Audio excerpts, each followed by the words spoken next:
Start. ਇਹ ਰਾਹਤ ਦੇਣ ਵਾਲੀ ਗੱਲ ਹੈ ਕਿ ਅਮਰੀਕੀ ਪ੍ਰਸ਼ਾਸਨ ਭਾਰਤ ਸਮੇਤ ਹੋਰ ਦੇਸ਼ਾਂ ਦੀ ਇਸ ਮੰਗ ਦੇ ਨਾਲ ਖੜਾ ਹੋ ਗਿਆ ਹੈ ਕਿ ਕੋਵਿਡ ਮਹਾਮਾਰੀ ਰੋਕੂ ਟੀਕਿਆਂ ਨਾਲ ਜੁੜੇ ਬੌਧਿਕ ਸੰਪਦਾ ਅਧਿਕਾਰ ਅਰਥਾਤ ਪੇਟੈਂਟ ਸੰਬੰਧੀ ਕਾਨੂੰਨਾਂ ਵਿੱਚ ਛੋਟ ਦਿੱਤੀ ਜਾਵੇ। ਡੰਡੀ ਅਮਰੀਕਾ ਤੋਂ ਬਾਅਦ यूरोपीय यूनियन ने भी इस मंग का समर्थन किया है। डंडी उम्मीद की जाती है कि अजे तक ना नुक्कर कर रहे होर मुल्क भी ये समझणगे कि अज दी जरूरत अधिकारत टीकिਆਂ ਦੇ जल्द उत्पादन ਦਾ ਰਾਹ ਆਸਾਨ ਬਣਾ ਕੇ ਦੁਨੀਆ ਨੂੰ ਮਹਾਮਾਰੀ ਤੋਂ ਮੁਕਤ ਕਰਨਾ ਹੈ। ਡੰਡੀ ਬਿਹਤਰ ਹੋਵੇ ਕਿ ਵਿਸ਼ਵ ਵਪਾਰ ਸੰਗਠਨ ਉਹਨਾਂ ਰਸਮੀ ਕਾਰਵਾਈਆਂ ਨੂੰ ਜਲਦ ਮੁਕੰਮਲ ਕਰੇ ਜਿਨ੍ਹਾਂ ਸਦਕਾ ਬੌਧਿਕ ਸੰਪਦਾ ਅਧਿਕਾਰ ਸੰਬੰਧੀ ਕਰਾਰ ਵਿੱਚ ਰਿਆਇਤ ਹਾਸਲ ਕੀਤੀ ਜਾ ਸਕੇ ਕਿਉਂਕਿ ਸਮਾਂ ਤੇਜ਼ੀ ਨਾਲ ਭੱਜ ਰਿਹਾ ਹੈ ਅਤੇ ਟੀਕਾਕਰਨ ਉਮੀਦ ਮੁਤਾਬਕ ਰਫਤਾਰ ਨਾਲ ਨਹੀਂ ਹੋ ਰਿਹਾ। ਡੰਡੀ ਇਸ ਦਾ ਕਾਰਨ ਟੀਕਿਆਂ ਦੀ ਮੰਗ ਦੇ ਮੁਕਾਬਲੇ ਸਪਲਾਈ ਵਿੱਚ ਕਮੀ ਹੈ। ਡੰਡੀ ਇਹ ਸੰਭਵ ਹੈ ਕਿ ਟੀਕਾ ਬਣਾਉਣ ਵਾਲੀਆਂ ਕੰਪਨੀਆਂ ਨੂੰ ਬੌਧਿਕ ਸੰਪਦਾ ਸੰਬੰਧੀ ਕਾਨੂੰਨਾਂ ਵਿੱਚ ਛੋਟ ਦੀ ਪਹਿਲ ਰਾਸ ਨਾ ਆਵੇ ਪਰ ਅਜਿਹੀ ਕੋਈ ਰਾਹ ਕੱਢੀ ਜਾ ਸਕਦੀ ਹੈ ਜਿਸ ਨਾਲ ਉਹਨਾਂ ਨੂੰ ਨੁਕਸਾਨ ਵੀ ਨਾ ਸਹਿਣਾ ਪਵੇ ਅਤੇ ਮਨੁੱਖਤਾ ਦੇ ਹਿੱਤ ਵਿੱਚ ਕਦਮ ਵੀ ਚੁੱਕੇ ਜਾ ਸਕਣ।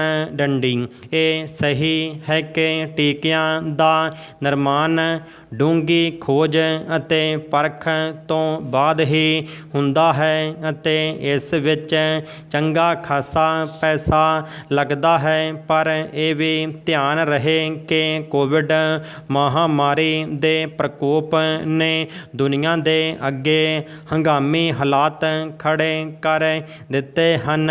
ਡੰਡੀ ਹੰਗਾਮੀ ਹਾਲਾਤ ਲੀਕ ਤੋਂ ਹਟ ਕੇ ਫੈਸਲਿਆਂ ਦੀ ਮੰਗ ਕਰਦੇ ਹਨ।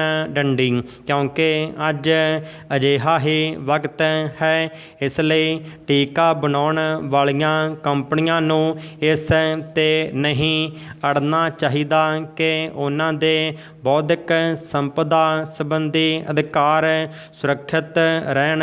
ਡੰਡੀ ਹਾਲਾਂਕਿ ਉਹਨਾਂ ਨੂੰ ਕੁਝ ਆਰਥਿਕ ਲਾਭ ਵੀ ਮਿਲਣਾ ਚਾਹੀਦਾ ਹੈ ਤਾਂ ਕਿ ਖੋਜ ਕੰਮਾਂ ਨਾਲ ਸੰਬੰਧਿਤ ਉਹਨਾਂ ਦੀ ਸਮਰੱਥਾ ਨੂੰ ਢਾਹ ਨਾ ਲੱਗੇ। ਡੰਡੀ ਜਦ ਵਿਸ਼ਵ ਵਿੱਚ ਤਰਾਹੀਮਾਮ ਵਾਲੇ ਹਾਲਾਤ ਹਨ ਉਦੋਂ ਮੁਨਾਫੇ ਦੀ ਇੰਨੀ ਵੱਧ ਚਿੰਤਾ ਨਹੀਂ ਕੀਤੀ ਜਾਣੀ ਚਾਹੀਦੀ ਕਿ ਉਹ ਮੁਨਾਫਾਖੋਰੀ ਵਾਂਗ ਨਜ਼ਰ ਆਵੇ। ਡੰਡੀ ਬੌਧਿਕ ਸੰਪਦਾ ਕਾਨੂੰਨ ਮੌਜੂਦਾ ਕਾਨੂੰਨਾਂ ਕਾਰਨ ਟੀਕਿਆਂ ਦੇ ਉਤਪਾਦਨ ਵਿੱਚ ਸਿਰਫ ਦੇਰੀ ਹੀ ਨਹੀਂ ਹੋਵੇਗੀ ਬਲਕਿ ਉਹ ਮਹਿੰਗੇ ਵੀ ਹੋਣਗੇ। ਡੰਡੀ ਜੇਕਰ ਕਰੋਨਾ ਇਨਫੈਕਸ਼ਨ ਤੋਂ ਉਪਜਿਆ ਇਹ ਭਿਆਨਕ ਸੰਕਟ ਜਲਦ ਦੂਰ ਨਾ ਹੋਇਆ ਤਾਂ ਵਿਸ਼ਵ ਡੂੰਘੀ ਮੰਦੀ ਦੇ ਅਜਿਹੇ ਦੌਰ ਵਿੱਚ ਜਾ ਸਕਦਾ ਹੈ ਕਿ ਉਸ ਨੂੰ ਇਸ ਵਿੱਚੋਂ ਨਿਕਲਣਾ ਮੁਸ਼ਕਲ ਹੋ ਜਾਵੇਗਾ। ਡੰਡੀ ਜੇਕਰ ਅਜਿਹੀ ਹਾਲਤ ਬਣੀ ਤਾਂ ਇਸ ਨਾਲ ਟੀਕੇ ਬਣਾਉਣ ਵਾਲੀਆਂ ਕੰਪਨੀਆਂ ਦੇ ਹਿੱਤ ਪ੍ਰਭਾਵਿਤ ਹੋਣਗੇ। ਡੰਡੀ ਇਹਨਾਂ ਕੰਪਨੀਆਂ ਦੇ ਨਾਲ ਨਾਲ ਸਾਰਿਆਂ ਦਾ ਹਿੱਤ ਇਸੇ ਵਿੱਚ ਹੈ ਕਿ ਮਹਾਮਾਰੀ ਤੋਂ ਜਲਦ ਛੁਟਕਾਰਾ ਮਿਲੇ। ਡੰਡੀ ਮਹਾਮਾਰੀ ਨਾਲ ਮਿਲ ਕੇ ਲੜਨ ਦਾ ਇਹੀ ਮਤਲਬ ਹੋਣਾ ਚਾਹੀਦਾ ਹੈ ਕਿ ਹਰ ਕੋਈ ਆਪਣੀ ਸਮਰੱਥਾ ਮੁਤਾਬਕ ਯੋਗਦਾਨ ਦੇਵੇ ਡੰਡੀ। ਇਹਨਾਂ ਵਿੱਚ ਫਾਰਮਾ ਕੰਪਨੀਆਂ ਵੀ ਆਉਂਦੀਆਂ ਹਨ ਡੰਡੀ। ਉਹਨਾਂ ਨੂੰ ਆਪਣੇ ਬੌਧਿਕ ਸੰਪਦਾ ਸੰਬੰਧੀ ਅਧਿਕਾਰਾਂ ਦੇ ਨਾਲ ਨਾਲ ਉਹ ਉਦਾਹਰਨਾਂ ਵੀ ਚੇਤੇ ਕਰਨੀਆਂ ਚਾਹੀਦੀਆਂ ਹਨ, ਜਿਨ੍ਹਾਂ ਵਿੱਚ ਕੁਝ ਬਿਮਾਰੀਆਂ ਦੇ ਟੀਕਿਆਂ ਅਤੇ ਦਵਾਈਆਂ ਨੂੰ ਇਸ ਅਧਿਕਾਰ ਤੋਂ ਮੁਕਤ ਕਰ ਦਿੱਤਾ ਗਿਆ ਡੰਡੀ। ਵਿਸ਼ਵ ਪੱਧਰ 'ਤੇ ਇਕਜੁੱਟ ਹੋ ਕੇ ਇਸ ਮਹਾਂਮਾਰੀ ਨੂੰ ਹਰਾਇਆ ਜਾ ਸਕਦਾ ਹੈ ਡੰਡੀ।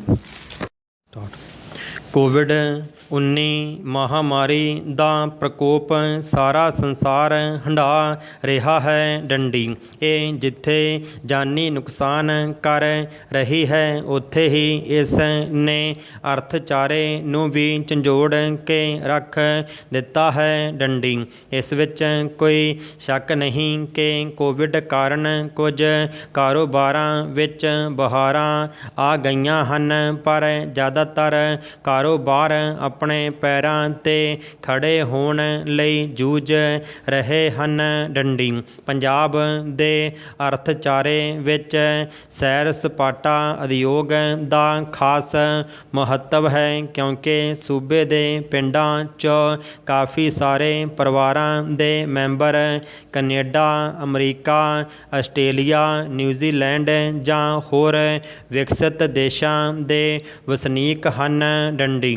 ਇਸ ਤੋਂ ਇਲਾਵਾ ਉਚੇਰੀ ਸਿੱਖਿਆ ਹਾਸਲ ਕਰਨ ਅਤੇ ਵਿਦੇਸ਼ਾਂ ਵਿੱਚ ਵਸਣ ਦੀ ਇੱਛਾ ਲਈ ਵੱਡੀ ਗਿਣਤੀ 'ਚ ਵਿਦਿਆਰਥੀ ਉਹਨਾਂ ਦੇਸ਼ਾਂ ਵੱਲ ਰੁਖ ਕਰਦੇ ਹਨ ਡੰਡੀ।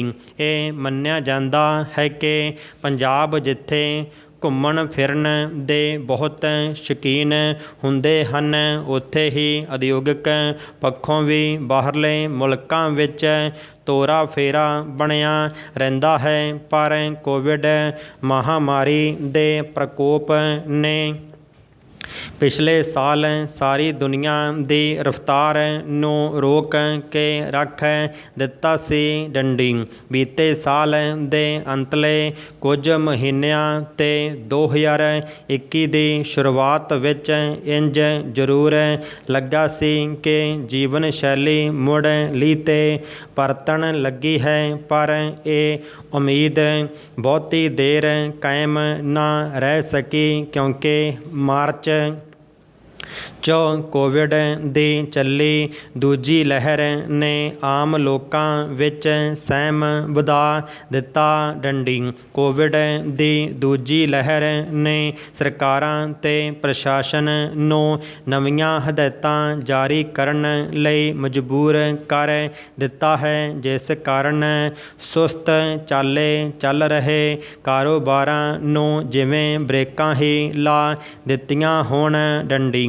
ਜੇ ਗੱਲ ਆਈਲੈਟਸ ਸੈਂਟਰਾਂ ਤੇ ਕੋਚਿੰਗ ਸੈਂਟਰਾਂ ਦੀ ਕਰੀਏ ਤਾਂ ਸ਼ਾਇਦ ਸਭ ਤੋਂ ਵੱਧ ਪ੍ਰਭਾਵਿਤ ਇਹੀ ਕਿੱਤਾ ਹੋਇਆ ਹੈ ਡੰਡੀ।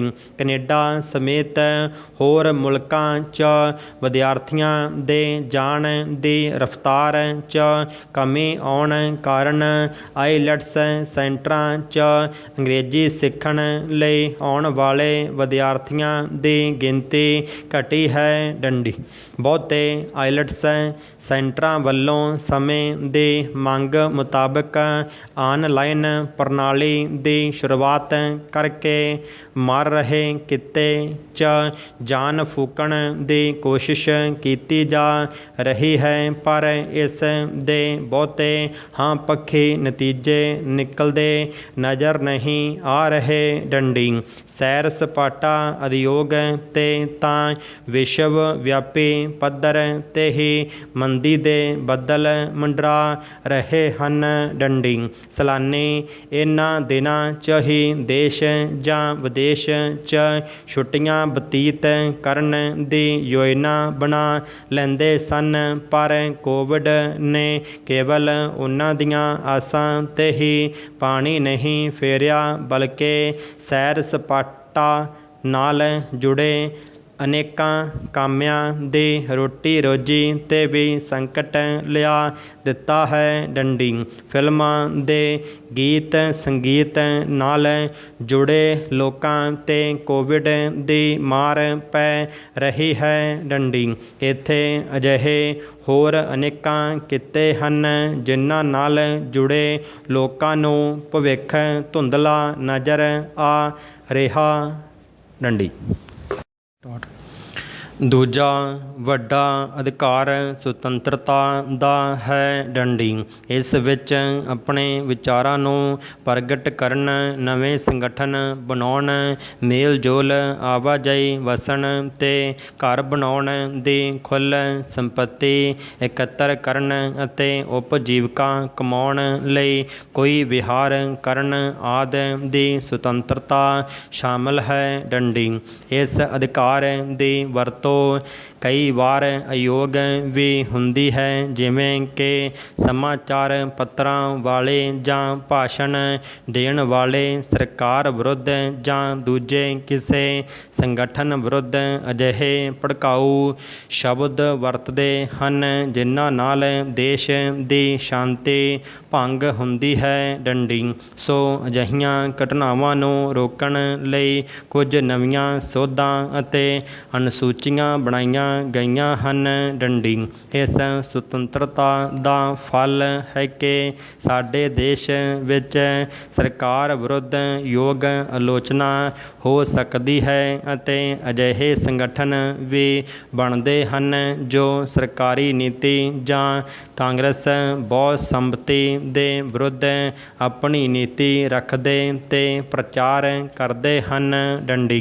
ਦ੍ਰਿਸ਼ਟਾਂਤ ਲਈ ਭਿੰਨ ਭਿੰਨ ਪਾਰਟੀਆਂ ਅਤੇ ਉਹਨਾਂ ਦੇ ਅਖਬਾਰਾਂ ਦੇ ਲੇਖ ਅਤੇ ਭਾਸ਼ਣ ਦੇਖੇ ਜਾ ਸਕਦੇ ਹਨ ਡੰਡੀ। ਪਰ ਇਸ ਤਰ੍ਹਾਂ ਉਪਜੀਵਕਾ ਕਮਾਉਣ ਲਈ ਇਹ ਖੁੱਲ੍ਹ ਤਾਂ ਹੈ ਕਿ ਤੁਸੀਂ ਕੋਈ ਵਿਹਾਰ ਜਾਂ ਕਿਰਤ ਕਰ ਸਕਦੇ ਹੋ, ਪਰ ਇਸ ਦਾ ਅਰਥ ਇਹ ਨਹੀਂ ਕਿ ਉਪਜੀਵਕਾ ਲਈ ਜੋ ਚੋਰੀ ਕਰੇ ਜਾਂ ਡਾਕੇ ਮਾਰੇ ਜਾਂ ਧੋਖਾ ਕਰੇ ਉਸ ਨੂੰ ਕਾਨੂੰਨ ਸਜ਼ਾ ਨਾ ਦੇਵੇ ਡੰਡੀ। ਸੁਤੰਤਰਤਾ ਦਾ ਅਰਥ ਮਨ ਆਈਆਂ ਕਰਨਾ ਕਿਧਰੇ ਵੀ ਨਹੀਂ ਡੰਡੀ। ਸਗੋਂ ਸੁਤੰਤਰਤਾ ਦਾ ਭਾਵ ਇਹ ਹੈ ਕਿ ਜੋ ਕੁਝ ਕਰਨਾ ਯੋਗ ਹੈ ਅਤੇ ਜਿਸ ਨਾਲ ਹੋਰਨਾਂ ਦੀ ਸੁਤੰਤਰਤਾ ਵਿੱਚ ਵਿਘਨ ਨਹੀਂ ਪੈਂਦਾ, ਉਹ ਕੁਝ ਕਰਨ ਦੀ ਖੁੱਲ੍ਹ ਹੈ ਡੰਡੀ। ਤੀਜਾ ਅਧਿਕਾਰ ਇਹ ਦਿੱਤਾ ਗਿਆ ਹੈ ਕਿ ਕਿਸੇ ਵੀ ਨਾਗਰਿਕ ਤੋਂ ਅਯੋਗ ਲਾਭ ਪ੍ਰਾਪਤ ਨਹੀਂ ਕੀਤਾ ਜਾ ਸਕਦਾ ਅਤੇ ਉਸ ਨੂੰ ਲੁੱਟ ਖਸੁੱਟ ਤੋਂ ਬਚਾਇਆ ਜਾਵੇਗਾ ਡੰਡੀ। ਚੌਥਾ ਅਧਿਕਾਰ ਧਰਮ ਦੀ ਖੁੱਲ੍ਹ ਹੈ ਡੰਡੀ।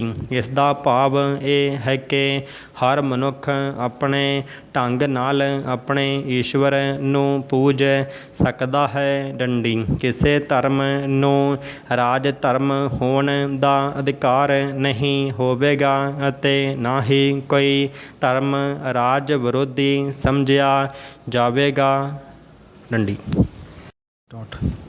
ਸਮੁੱਚਾ ਸੰਸਾਰ ਕਰੋਨਾ ਇਨਫੈਕਸ਼ਨ ਕਾਰਨ ਤਰਾਮਾਮ ਕਰ ਰਿਹਾ ਹੈ ਡੰਡੀ। ਇਸ ਸਮੇਂ ਦੀ ਸਭ ਤੋਂ ਵੱਡੀ ਜ਼ਰੂਰਤ ਹੈ ਕਿ ਸਮਰੱਥਾਵਾਨ ਆਪਣੀ ਸਮਰੱਥਾ ਮੁਤਾਬਕ ਦੁਖੀ ਅਤੇ ਪੀੜਤ ਲੋਕਾਂ ਦੀ ਮਦਦ ਕਰਨ ਡੰਡੀ। ਇਸ ਤਰ੍ਹਾਂ ਹੋਰਾਂ ਦਾ ਦਰਦ ਦੂਰ ਕਰਨ ਅਤੇ ਮਨੁੱਖ ਨੂੰ ਖੁਦ ਅਦੁੱਤੀ ਸ਼ਾਂਤੀ ਅਤੇ ਸੰਤੁਸ਼ਟੀ ਪ੍ਰਾਪਤ ਹੁੰਦੀ ਹੈ ਡੰਡੀ।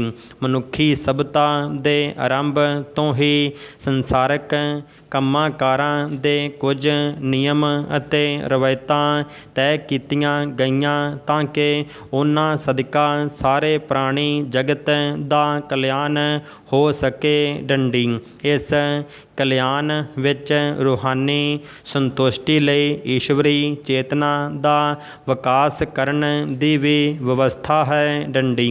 ਇਸ ਪੂਰੇ ਵਿਸਥਾਰ ਨੂੰ ਧਰਮ ਕਿਹਾ ਗਿਆ ਹੈ ਡੰਡੀ। ਇਸ ਤਰ੍ਹਾਂ ਦੇਖੀਏ ਤਾਂ ਧਰਮ ਕੇਵਲ ਪੂਜਾ ਪ੍ਰਣਾਲੀ ਤੱਕ ਹੀ ਸੀਮਿਤ ਨਹੀਂ ਹੈ ਡੰਡੀ। ਧਰਮ ਦਾ ਅਰਥ ਬਹੁਤ ਵਿਆਪਕ ਹੈ ਡੰਡੀ। ਇਸ ਸੰਕਟ ਕਾਲ ਵਿੱਚ ਦੇਖਣ ਨੂੰ ਮਿਲ ਰਿਹਾ ਹੈ ਕਿ ਜ਼ਿਆਦਾਤਰ ਭਾਈਚਾਰਿਆਂ ਦੇ ਪੂਜਾ ਸਥਲਾਂ ਵਿੱਚ ਇਕੱਠੇ ਧਨ ਅਤੇ ਸੋਮਿਆਂ ਨੂੰ ਆਮ ਲੋਕਾਂ ਲਈ ਉਪਲਬਧ ਕਰਵਾ ਦਿੱਤਾ ਗਿਆ ਹੈ, ਜੋ ਅਸਲ ਵਿੱਚ ਧਰਮ ਦੀ ਸਹੀ ਪਰਿਭਾਸ਼ਾ ਦੇ ਅਨੁਰੂਪ ਹੀ ਹੈ ਡੰਡੀ। ਅਸਲ ਵਿੱਚ ਇਹਨਾਂ ਧਾਰਮਿਕ ਅਸਥਾਨਾਂ ਵਿੱਚ ਅਰਪਿਤ ਧਨ ਦਾ ਮਕਸਦ ਮਨੁੱਖ ਜਾਤੀ ਦਾ ਕਲਿਆਣ ਹੀ ਹੁੰਦਾ ਹੈ ਡੰਡੀ। ਇਸ ਦਾ ਸਬੂਤ ਦੇਣ ਲਈ ਖੁਦ ਭਗਵਾਨ ਨੇ ਅਵਤਾਰ ਲਿਆ ਡੰਡੀ। ਆਪਣੇ ਹਰ ਅਵਤਾਰ ਵਿੱਚ ਮਨੁੱਖ ਜਾਤੀ ਦੇ ਕਲਿਆਣ ਲਈ ਕਸ਼ਟ ਸਹਿ ਕੇ ਉਸ ਨੂੰ ਸੁੱਖ ਪ੍ਰਦਾਨ ਕੀਤਾ ਡੰਡੀ। ਤ੍ਰੇਤਾ ਯੁੱਗ ਵਿੱਚ ਜਦ ਦਾਨਵਾਂ ਦੀ ਪੂਰੇ ਸੰਸਾਰ ਵਿੱਚ ਦਹਿਸ਼ਤ ਫੈਲ ਗਈ ਸੀ, ਉਦੋਂ ਭਗਵਾਨ ਰਾਮ ਨੇ ਮਨੁੱਖ ਦੇ ਰੂਪ ਵਿੱਚ ਅਵਤਾਰ ਧਾਰਨ ਕਰਕੇ 14 ਸਾਲਾਂ ਤੱਕ ਜੰਗਲ ਵਿੱਚ ਰਹਿ ਕੇ ਕਸ਼ਟ ਸਹਾਰੇ ਅਤੇ ਉਹਨਾਂ ਖੇਤਰਾਂ ਵਿੱਚ ਸਰਗਰਮ ਦਾਨਵਾਂ ਅਤੇ ਮਨੁੱਖਤਾ ਵਿਰੋਧੀ ਅਨਸਰਾਂ ਦਾ ਨਾਸ਼ ਕੀਤਾ ਡੰਡੀ। ਸੰਸਾਰ ਨੂੰ ਮਿਸਾਲ ਦੇਣ ਲਈ ਭਗਵਾਨ ਨੇ ਇਸ ਕੰਮ ਵਿੱਚ ਸਧਾਰਨ ਅਤੇ ਉਪਲਬਧ ਸੋਮਿਆਂ ਨਾਲ ਹੀ ਇੰਨੇ ਵੱਡੇ ਕੰਮਾਂ ਨੂੰ ਕੀਤਾ ਡੰਡੀ। ਨਹੀਂ ਤਾਂ ਲੋਕ ਕਹਿੰਦੇ ਕਿ ਉਹਨਾਂ ਨੇ ਇਹ ਸਭ ਕੰਮ ਆਪਣੀਆਂ ਖਾਸ ਈਸ਼ਵਰੀ ਸ਼ਕਤੀਆਂ ਨਾਲ ਕੀਤੇ ਸਨ ਡੰਡੀ। ਇੱਥੋਂ ਤੱਕ ਕਿ ਉਹਨਾਂ ਨੇ ਸਮੁੰਦਰ ਅੱਗੇ ਵੀ ਬੇਨਤੀ ਕੀਤੀ ਡੰਡੀ। ਭਗਵਾਨ ਰਾਮ ਨੂੰ ਮਰਿਆਦਾ ਪੁਰਸ਼ੋਤਮ ਅਤੇ ਉਹਨਾਂ ਦੇ ਸ਼ਾਸਨ ਨੂੰ ਰਾਮ ਰਾਜ ਕਿਹਾ ਗਿਆ ਹੈ ਡੰਡੀ। ਸਾਨੂੰ ਵੀ ਉਹਨਾਂ ਦੀ ਸ਼ਖਸੀਅਤ ਤੋਂ ਪ੍ਰੇਰਨਾ ਲੈ ਕੇ ਦਾਨਵ ਰੂਪੀ ਕਰੋਨਾ ਵਿਰੁੱਧ ਸੰਗਰਾਮ ਵਿੱਚ ਇਕਜੁੱਟ ਹੋਣਾ ਚਾਹੀਦਾ ਹੈ ਡੰਡੀ। ਅਮਰੀਕਾ ਵਿੱਚ ਸੰਯੁਕਤ ਅਰਬ ਅਮੀਰਾਤ ਅਰਥਾਤ UAE ਦੇ ਰਾਜਦੂਤ ਯੂਸਫ ਅਲ ਉਤੇਬਾ ਨੇ ਬੀਤੇ ਦਿਨੀਂ ਇੱਕ ਵੱਡਾ ਦਾਅਵਾ ਕੀਤਾ ਹੈ ਡੰਡੀ। ਸਟੈਨਫੋਰਡ ਯੂਨੀਵਰਸਿਟੀ ਦੁਆਰਾ ਕਰਵਾਏ ਗਏ ਇੱਕ ਵਰਚੁਅਲ ਪ੍ਰੋਗਰਾਮ ਵਿੱਚ ਉਹਨਾਂ ਨੇ ਕਿਹਾ ਕਿ ਉਹਨਾਂ ਦਾ ਦੇਸ਼ ਭਾਰਤ ਅਤੇ ਪਾਕਿਸਤਾਨ ਵਿਚਾਲੇ ਵਿਚੋਲਗੀ ਕਰ ਰਿਹਾ ਹੈ ਡੰਡੀ। ਇਹ ਗੱਲ ਕੁਝ ਅਜੀਬ ਇਸ ਲਈ ਸੀ ਕਿਉਂਕਿ ਉਹਨਾਂ ਨੂੰ ਇਸ ਬਾਰੇ ਕੋਈ ਸਵਾਲ ਹੀ ਨਹੀਂ ਕੀਤਾ ਗਿਆ ਸੀ ਡੰਡੀ। ਉਹਨਾਂ ਤੋਂ ਪੁੱਛਿਆ ਗਿਆ ਸੀ ਕਿ ਕੀ ਉਹਨਾਂ ਦਾ ਦੇਸ਼ ਅਫਗਾਨ ਸ਼ਾਂਤੀ ਪ੍ਰਕਿਰਿਆ ਵਿੱਚ ਪਾਕਿਸਤਾਨ ਨੂੰ ਹੋਰ ਉਪਯੋਗੀ ਬਣਾਉਣ ਲਈ ਉਸ ਨੂੰ ਸਮਝਾਉਣ ਦਾ ਯਤਨ ਕਰੇਗਾ। ਪ੍ਰਸ਼ਨ ਚਿੰਨ੍ਹ ਇਸ ਦੇ ਜਵਾਬ ਵਿੱਚ ਉਹਨਾਂ ਨੇ ਖੁਦ ਹੀ ਭਾਰਤ ਅਤੇ ਪਾਕਿਸਤਾਨ ਨੂੰ ਲੈ ਕੇ ਇਹ ਟਿੱਪਣੀ ਕੀਤੀ ਡੰਡੀ। ਸਪਸ਼ਟ ਹੈ ਕਿ ਮੌਜੂਦਾ ਸਮੇਂ ਭਾਰਤ ਅਤੇ ਪਾਕਿਸਤਾਨ ਕੂਟਨੀਤਿਕ ਪੱਧਰ 'ਤੇ ਇੱਕ ਦੂਜੇ ਦੇ ਬਿਲਕੁਲ ਸੰਪਰਕ ਵਿੱਚ ਨਹੀਂ ਹਨ ਡੰਡੀ। ਖਾਸ ਤੌਰ 'ਤੇ ਉਦੋਂ ਜਦੋਂ ਸਰਹੱਦ 'ਤੇ ਤਣਾਅ ਘਟਾਉਣ ਨੂੰ ਲੈ ਕੇ ਦੋਵਾਂ ਦੇਸ਼ਾਂ ਦੀਆਂ ਫੌਜੀ ਮੁਹਿੰਮਾਂ ਦੇ ਡਾਇਰੈਕਟਰ ਜਨਰਲ ਇੱਕ ਦੂਜੇ ਦੇ ਸੰਪਰਕ ਵਿੱਚ ਰਹਿੰਦੇ ਹਨ ਡੰਡੀ। ਸੱਚਾਈ ਇਹ ਹੈ ਕਿ ਦੋਵਾਂ ਦੇ ਆਪਸੀ ਝਗੜੇ ਝੇੜੇ ਸੁਚੱਜੇ ਤਾਲਮੇਲ ਸਦਕਾ ਹੀ ਨਿਪਟਾਏ ਜਾ ਸਕਦੇ ਹਨ ਡੰਡੀ। ਇਹ ਸਭ ਉਹਨਾਂ ਦੀ ਜਾਣਕਾਰੀ ਦੇ ਬਿਨਾਂ ਸੰਭਵ ਨਹੀਂ ਹੈ, ਜਿਨ੍ਹਾਂ 'ਤੇ ਰਾਸ਼ਟਰੀ ਸੁਰੱਖਿਆ ਦਾ ਦਰੋਮਦਾਰ ਹੈ ਡੰਡੀ। ਭਾਰਤ ਅਤੇ ਪਾਕਿਸਤਾਨ ਵਿਚਾਲੇ ਵਾਰਤਾ ਦੀ ਤਰਕ ਸੰਗਤਾਂ ਨੂੰ ਲੈ ਕੇ ਕੋਈ ਸ਼ੱਕ ਨਹੀਂ ਡੰਡੀ। ਸੰਬੰਧਾਂ ਨੂੰ ਸ਼ਾਂਤੀਪੂਰਨ ਅਤੇ ਸਥਿਰ ਰੂਪ ਦੇਣ ਲਈ ਕਿਸੇ ਵੀ ਭਾਰਤੀ ਪ੍ਰਧਾਨ ਮੰਤਰੀ ਨੇ ਕਦੇ ਕੋਈ ਝਿਜਕ ਨਹੀਂ ਦਿਖਾਈ ਡੰਡੀ। ਸਿਰਫ ਇੱਕ ਮਿਸਾਲ ਨਾਲ ਸਮਝ ਲਓ ਕਿ ਸਨ 1965 ਵਿੱਚ ਤਤਕਾਲੀ ਪ੍ਰਧਾਨ ਮੰਤਰੀ ਲਾਲ ਬਹਾਦਰ ਸ਼ਾਸਤਰੀ ਕਾਹਿਰਾ ਤੋਂ ਪਰਤਦੇ ਸਮੇਂ ਤਤਕਾਲੀ ਪਾਕਿਸਤਾਨੀ ਰਾਸ਼ਟਰਪਤੀ ਅਯੂਬ ਖਾਨ ਨਾਲ ਵਾਰਤਾ ਲਈ ਕਰਾਚੀ ਵਿੱਚ ਰੁਕ ਗਏ ਸਨ ਡੰਡੀ। ਇਸ ਦੇ ਬਾਵਜੂਦ ਪਾਕਿਸਤਾਨ ਨੇ ਉਸੇ ਸਾਲ ਭਾਰਤ ਨਾਲ ਸਰਹੱਦ 'ਤੇ ਵਿਸ਼ਵਾਸਘਾਤ ਕੀਤਾ ਡੰਡੀ। ਪਾਕਿਸਤਾਨ ਨਾਲ ਵਾਰਤਾ ਕਿਹਨਾਂ ਹਾਲਤਾਂ ਵਿੱਚ ਸੰਭਵ ਹੋ ਸਕਦੀ ਹੈ ਉਸ ਨੂੰ ਲੈ ਕੇ ਸਪਸ਼ਟਤਾ ਬਹੁਤ ਜ਼ਰੂਰੀ ਹੈ ਡੰਡੀ। ਭਾਰਤੀ ਕੂਟਨੀਤੀ ਦਾ ਇਹੀ ਤਕਾਜ਼ਾ ਰਿਹਾ ਹੈ ਕਿ ਸਭ ਤਰ੍ਹਾਂ ਦੀਆਂ ਵਾਰਤਾਵਾਂ ਦੁਵੱਲੇ ਪੱਧਰ 'ਤੇ ਹੋਣੀਆਂ ਚਾਹੀਦੀਆਂ ਹਨ ਡੰਡੀ। ਵਾਰਤਾਵਾਂ ਨੂੰ ਲੈ ਕੇ ਭਾਰਤ ਦਾ ਤਜਰਬਾ ਖੱਟਾ ਹੀ ਰਿਹਾ ਹੈ ਡੰਡੀ। ਇਸ ਦੀ ਸ਼ੁਰੂਆਤ ਜਵਾਹਰ ਲਾਲ ਨਹਿਰੂ ਦੁਆਰਾ ਲਾਰਡ ਮਾਊਂਟਬੈਟਨ ਦੀ ਸਲਾਹ 'ਤੇ ਕਸ਼ਮੀਰ ਮਾਮਲੇ ਨੂੰ ਸੰਯੁਕਤ ਰਾਸ਼ਟਰ ਵਿੱਚ ਲੈ ਕੇ ਜਾਣ ਵਾਲੇ ਕਦਮ ਦੇ ਨਾਲ ਹੀ ਹੋ ਗਈ ਸੀ ਡੰਡੀ। ਪ੍ਰਧਾਨ ਮੰਤਰੀ ਅਟਲ ਬਿਹਾਰੀ ਵਾਜਪਾਈ ਨੇ ਇਸ 'ਤੇ ਜ਼ਰੂਰ ਸਖਤ ਰੁਖ ਅਖਤਿਆਰ ਕੀਤਾ ਸੀ ਕਿ ਵਾਰਤਾ ਅਤੇ ਅੱਤਵਾਦ ਨਾਲ ਨਾਲ ਨਹੀਂ ਚੱਲ ਸਕਦੇ ਡੰਡੀ। ਦੋਵਾਂ ਦੇਸ਼ਾਂ ਵਿਚਾਲੇ ਆਖਰੀ ਵਾਰ ਸਿਖਰ ਵਾਰਤਾ ਜੋ ਜੁਲਾਈ 2001 ਵਿੱਚ ਆਗਰਾ ਵਿੱਚ ਹੋਈ ਸੀ ਉਸ ਵਿੱਚ ਪਾਕਿਸਤਾਨ ਨੇ ਮਸਲਿਆਂ ਨੂੰ ਦੁਵੱਲੇ ਪੱਧਰ 'ਤੇ ਸੁਲਝਾਉਣ ਦੀ ਸ਼ਰਤ 'ਤੇ ਸਹਿਮਤੀ ਜ਼ਾਹਰ ਕੀਤੀ ਸੀ ਪਰ ਅੱਤਵਾਦ ਵਾਲੀ ਦੂਜੀ ਸ਼ਰਤ ਤੋਂ ਉਹ ਮੁੱਕਰ ਗਿਆ ਡੰਡੀ। ਬੀਤੇ 7 ਸਾਲਾਂ ਤੋਂ ਪ੍ਰਧਾਨ ਮੰਤਰੀ ਨਰਿੰਦਰ ਮੋਦੀ ਨੇ ਵਾਰ-ਵਾਰ ਦੁਹਰਾਇਆ ਹੈ ਕਿ ਇਹਨਾਂ ਦੋਵਾਂ ਸ਼ਰਤਾਂ 'ਤੇ ਕੋਈ ਰਿਆਇਤ ਸੰਭਵ ਨਹੀਂ ਡੰਡੀ। ਭਾਰਤ ਦੇ ਉਲਟ ਪਾਕਿਸਤਾਨ ਨੇ ਹਮੇਸ਼ਾ ਦੁਵੱਲੇ ਵਿਵਾਦ ਦੇ ਕੌਮੀ ਕੌਮਾਂਤਰੀਕਰਨ ਦਾ ਯਤਨ ਕੀਤਾ ਹੈ ਡੰਡੀ। ਫਿਰ ਇਸ ਵਿੱਚ ਚਾਹੇ ਉਸ ਨੂੰ ਮਹਾਂਸ਼ਕਤੀਆਂ ਜਾਂ ਇਲਾਕਾਈ ਤਾਕਤਾਂ ਨੂੰ ਜੋੜਨਾ ਹੋਵੇ ਜਾਂ ਸੰਯੁਕਤ ਰਾਸ਼ਟਰ ਦੇ ਸਾਹਮਣੇ ਹੀ ਅਰਜ਼ੋਈ ਕਿਉਂ ਨਾ ਕਰਨੀ ਪਈ ਹੋਵੇ ਡੰਡੀ। ਇਸਲਾਮਾਬਾਦ ਵਿੱਚ ਕੁਝ ਆਸ਼ਾਵਾਦੀਆਂ ਨੇ ਤਾਂ ਇਸ ਵਿੱਚ ਚੀਨ ਤੱਕ ਨੂੰ ਸ਼ਾਮਲ ਕਰਨ ਦੇ ਵੀ ਯਤਨ ਕੀਤੇ ਡੰਡੀ। ਅਸਲ ਵਿੱਚ ਇਸਲਾਮਾਬਾਦ ਕਿਸੇ ਤੀਜੀ ਧਿਰ ਨੂੰ ਇਸ ਲਈ ਸ਼ਾਮਲ ਕਰਨਾ ਚਾਹੁੰਦਾ ਹੈ ਤਾਂ ਕਿ ਉਹ ਭਾਰਤ ਤੇ ਜੰਮੂ ਕਸ਼ਮੀਰ 'ਤੇ ਸਮਝੌਤਾ ਕਰਨ ਲਈ ਦਬਾਅ ਪਾ ਸਕੇ ਅਤੇ ਪਾਕਿਸਤਾਨ ਉਸ ਨੂੰ ਆਪਣੀ ਜਿੱਤ ਦੇ ਤੌਰ 'ਤੇ ਪੇਸ਼ ਕਰ ਸਕੇ ਡੰਡੀ। ਉਸ ਦੀ ਇਹ ਸੋਚਣੀ ਦਰੁਸਤ ਨਹੀਂ ਕਹੀ ਜਾ ਸਕਦੀ ਡੰਡੀ। ਪਾਕ ਲੀਡਰਸ਼ਿਪ ਨੂੰ ਇਹ ਗੱਲ ਪੱਲੇ ਬੰਨ੍ਹ ਲੈਣੀ ਚਾਹੀਦੀ ਹੈ ਕਿ ਮਸਲੇ ਦੋਵਾਂ ਦੇਸ਼ਾਂ ਦੇ ਦੁਵੱਲੇ ਹਨ ਡੰਡੀ।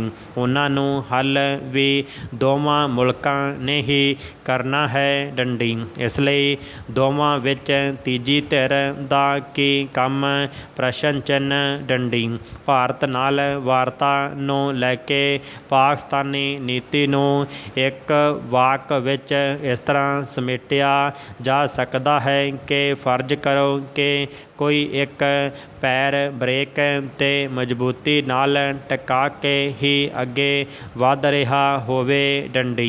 ਇਹ ਖੇਡ ਅਜੇ ਵੀ ਜਾਰੀ ਹੈ ਡੰਡੀ।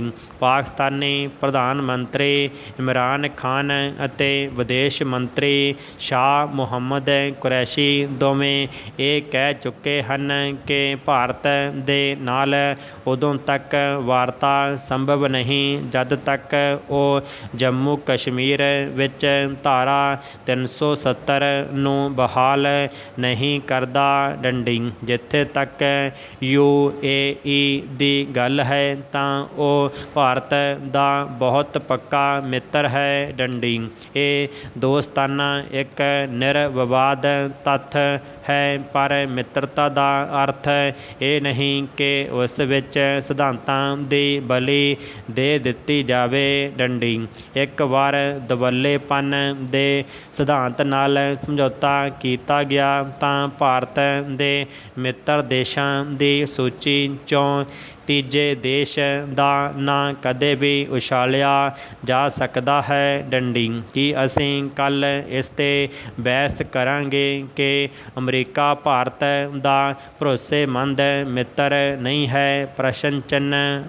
ਜੇਕਰ ਇਹ ਸਵੀਕਾਰ ਕਰਦੇ ਹਾਂ ਤਾਂ ਕੀ ਅਸੀਂ ਉਸ ਦੇ ਨਾਲ ਜੁੜੀਆਂ ਭਾਵਨਾਵਾਂ ਅਤੇ ਉਸ ਦੇ ਦਰਜੇ ਨੂੰ ਅਣਦੇਖਿਆ ਕਰ ਸਕਦੇ ਹਾਂ ਕਿ ਵਾਸ਼ਿੰਗਟਨ ਨੂੰ ਤਾਂ ਵਾਰਤਾ ਦੀ ਮੇਜ਼ 'ਤੇ ਲਿਆਂਦਾ ਹੀ ਜਾਵੇਗਾ? ਪ੍ਰਸ਼ਨ ਚਿੰਨ੍ਹ। ਇਤਿਹਾਸ ਇਸ ਗੱਲ ਦਾ ਗਵਾਹ ਰਿਹਾ ਹੈ ਕਿ ਮਿੱਤਰ ਦੇਸ਼ਾਂ ਨੇ ਇਸ ਦੁਵੱਲੇ ਵਿਵਾਦ ਨੂੰ ਦਿੱਲੀ ਦੇ ਨਜ਼ਰੀਏ ਨਾਲ ਦੇਖਣ ਦੀ ਥਾਂ ਆਪਣੇ ਹੀ ਚਸ਼ਮੇ ਨਾਲ ਦੇਖਿਆ ਹੈ। ਡੰਡੀ। ਭੋਜਨ ਲੋੜ ਅਨੁਸਾਰ ਅਤੇ ਉਚਿਤ ਮਾਤਰਾ ਵਿੱਚ ਖਾਣਾ ਚਾਹੀਦਾ ਹੈ। ਡੰਡੀ। ਲੋੜ ਤੋਂ ਵੱਧ ਜਾਂ ਘੱਟ ਭੋਜਨ ਖਾਣ ਨਾਲ ਸਰੀਰ ਨੂੰ ਕਈ ਰੋਗ ਲੱਗ ਜਾਂਦੇ ਹਨ ਅਤੇ ਸਿਹਤ ਖਰਾਬ ਹੋ ਜਾਂਦੀ ਹੈ। ਡੰਡੀ। ਲੋੜ ਤੋਂ ਜ਼ਿਆਦਾ ਖਾਣਾ ਖਾਣ ਨਾਲ ਉਲਟੀ ਆਉਣ ਅਤੇ ਦਸਤ ਲੱਗ ਜਾਣ ਦਾ ਡਰ ਹੁੰਦਾ ਹੈ ਅਤੇ ਹਾਜ਼ਮਾ ਖਰਾਬ ਹੋ ਜਾਂਦਾ ਹੈ। ਡੰਡੀ।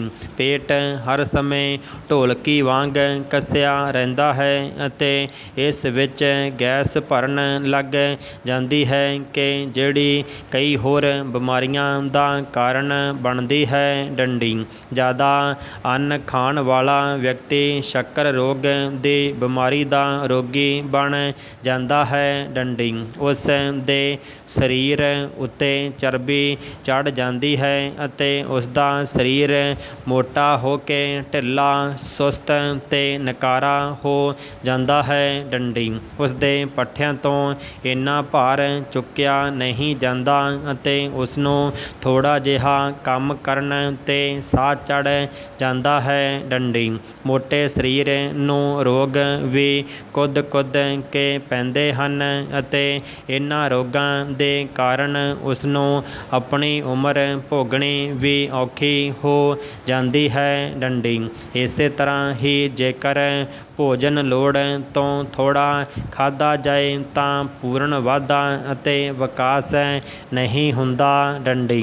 ਉਸ ਦਾ ਕੱਦ ਛੋਟਾ ਰਹਿ ਜਾਂਦਾ ਹੈ ਅਤੇ ਸਰੀਰ ਪਤਲਾ ਅਤੇ ਪੀਲੇ ਰੰਗ ਦਾ ਹੋ ਜਾਂਦਾ ਹੈ। ਡੰਡੀ। ਇਸ ਕਰਕੇ ਹੀ ਕਈ ਬੱਚੇ ਜਵਾਨ ਹੋਣ 'ਤੇ ਵੀ ਪੂਰਾ ਕੱਦ ਨਹੀਂ ਕੱਢਦੇ ਅਤੇ ਆਪਣੇ ਪਿਓ ਦਾਦੇ ਦੇ ਮੁਕਾਬਲੇ ਵਿੱਚ ਮਧਰੇ ਹੀ ਰਹਿ ਜਾਂਦੇ ਹਨ।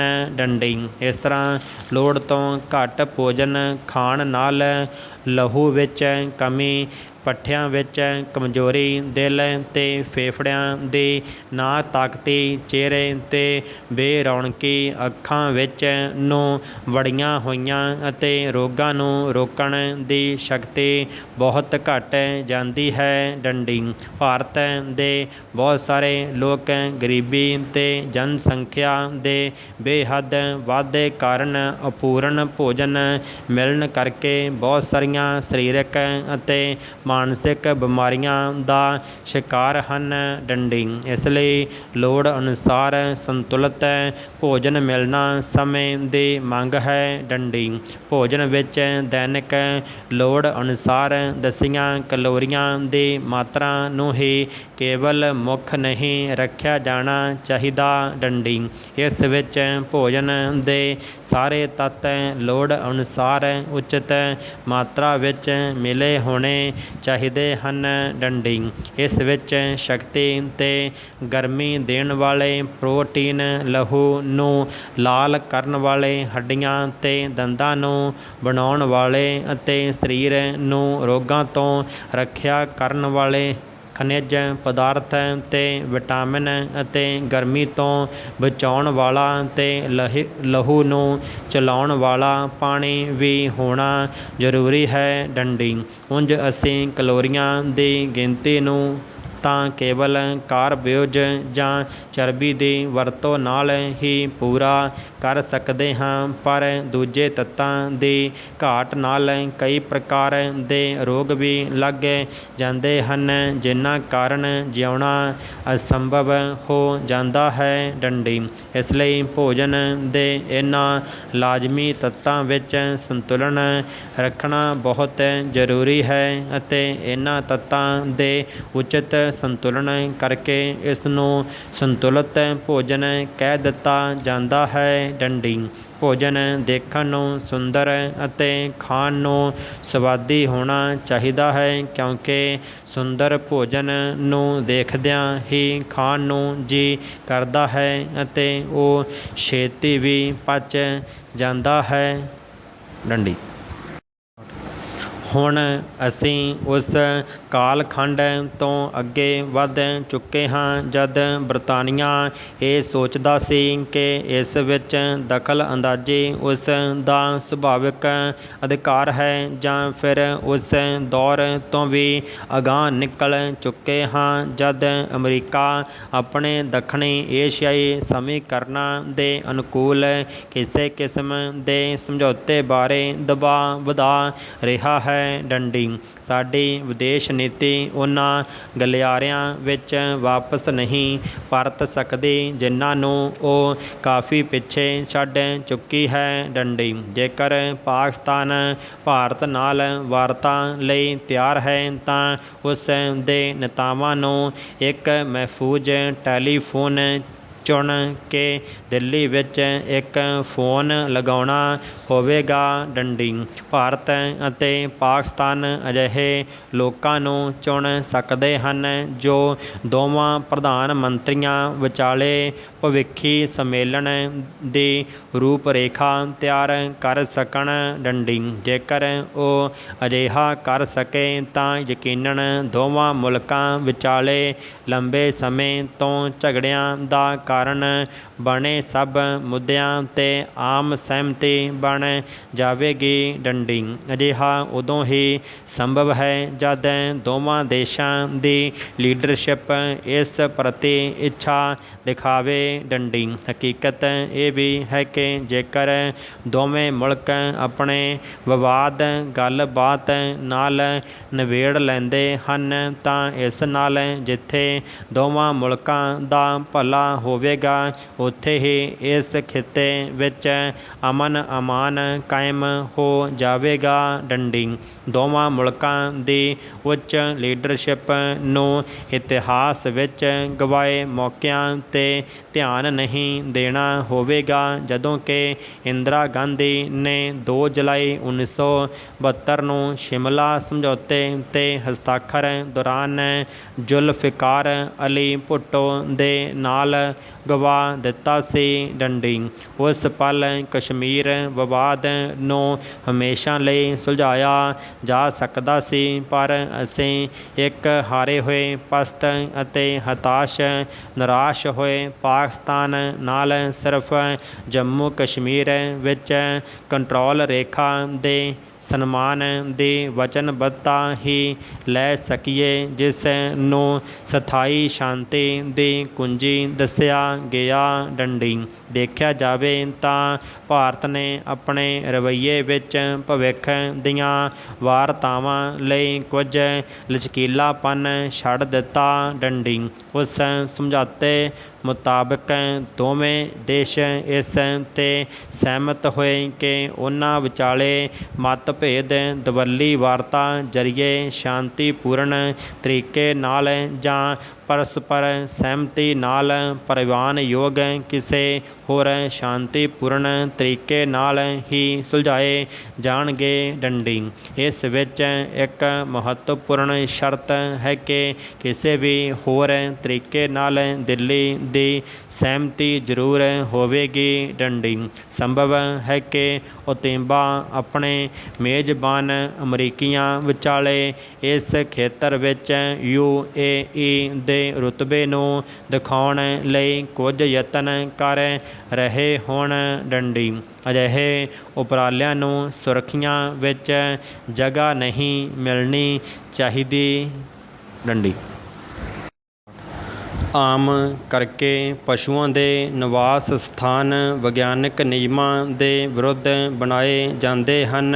ਡੰਡੀ ਹਵਾ ਅਤੇ ਗੰਦੇ ਪਾਣੀ ਦੀਆਂ ਨਾਲੀਆਂ ਦਾ ਪ੍ਰਬੰਧ ਅਸੰਤੋਸ਼ਜਨਕ ਹੁੰਦਾ ਹੈ, ਜਿਸ ਨਾਲ ਅੰਦਰ ਪ੍ਰਵੇਸ਼ ਕਰਦਿਆਂ ਹੀ ਦੁਰਗੰਧ ਆਉਣ ਲੱਗਦੀ ਹੈ ਅਤੇ ਸਾਹ ਘੁੱਟਣ ਲੱਗਦਾ ਹੈ। ਡੰਡੀ ਆਸ-ਪਾਸ ਦੀਵਾਰਾਂ 'ਤੇ ਪਾਥੀਆਂ ਥੱਪੀਆਂ ਜਾਂਦੀਆਂ ਹਨ, ਜਿਸ ਨਾਲ ਅਣਗਿਣਤ ਮੱਛਰ ਮੱਖੀਆਂ ਪਸ਼ੂਆਂ ਨੂੰ ਤਾਂ ਕਿ ਮਨੁੱਖ ਨੂੰ ਵੀ ਕਸ਼ਟ ਦੇਣ ਲੱਗ ਜਾਂਦੀਆਂ ਹਨ ਅਤੇ ਕਈ ਰੋਗਾਂ ਦਾ ਕਾਰਨ ਬਣ ਜਾਂਦੀਆਂ ਹਨ। ਡੰਡੀ ਵੱਡੇ ਸ਼ਹਿਰਾਂ ਵਿੱਚ ਹਾਲਤ ਹੋਰ ਵੀ ਗੰਭੀਰ ਹੁੰਦੀ ਹੈ। ਡੰਡੀ ਲੋਕੀ ਆਪਣੇ ਪਸ਼ੂਆਂ ਨੂੰ ਰੁੱਖਾਂ ਹੇਠ, ਗਲੀਆਂ ਅੰਦਰ, ਆਪਣੇ ਮਕਾਨਾਂ ਦੇ ਅੱਗੇ ਜਾਂ ਡਿਉੜੀਆਂ ਵਿੱਚ ਬੰਨ੍ਹ ਕੇ ਕੰਮ ਕਾਜ 'ਤੇ ਲੱਗ ਜਾਂਦੇ ਹਨ।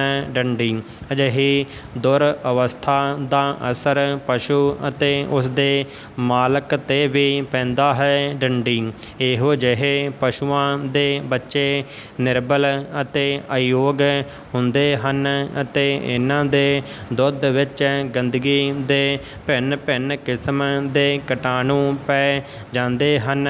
ਡੰਡੀ ਅਜਿਹਾ ਦੁੱਧ ਲਾਭਦਾਇਕ ਹੋਣ ਦੀ ਥਾਂ ਹਾਨੀਕਾਰਕ ਸਿੱਧ ਹੁੰਦਾ ਹੈ। ਡੰਡੀ ਪਰਮਾਤਮਾ ਨੇ ਸ਼ੁੱਧ ਹਵਾ, ਨਿਰਮਲ ਜਲ ਅਤੇ ਸੂਰਜ ਦਾ ਪ੍ਰਕਾਸ਼ ਮਨੁੱਖ ਅਤੇ ਪਸ਼ੂਆਂ ਲਈ ਬਿਨਾਂ ਮੁੱਲ ਦਿੱਤਾ ਹੈ। ਡੰਡੀ ਇਸ ਲਈ ਸਾਨੂੰ ਚਾਹੀਦਾ ਹੈ ਕਿ ਅਸੀਂ ਇਸ ਤੋਂ ਪੂਰਾ ਲਾਭ ਉਠਾਉਂਦੇ ਹੋਏ ਪਸ਼ੂ ਘਰਾਂ ਵਿੱਚ ਉਚਿਤ ਹਵਾਦਾਰੀ ਦੀ ਪੂਰੀ ਵਿਵਸਥਾ ਰੱਖੀਏ। ਡੰਡੀ ਇਸ ਦੇ ਚਾਰੇ ਪਾਸੇ ਦਰਵਾਜ਼ੇ, ਖਿੜਕੀਆਂ ਅਤੇ ਰੌਸ਼ਨਦਾਨ ਇਸ ਪ੍ਰਕਾਰ ਹੋਣੇ ਚਾਹੀਦੇ ਹਨ ਤਾਂ ਜੋ ਸਾਰੀ ਥਾਂ ਹਵਾਦਾਰ ਹੀ ਨਹੀਂ ਬਲਕਿ ਰੌਸ਼ਨਦਾਨਾਂ ਵਿੱਚ ਆ ਰਹੀ ਰੌਸ਼ਨੀ ਨਾਲ ਵੀ ਭਰਪੂਰ ਹੋਣੀ ਚਾਹੀਦੀ ਹੈ। ਡੰਡੀ ਰੌਸ਼ਨਦਾਨ ਇਸ ਢੰਗ ਨਾਲ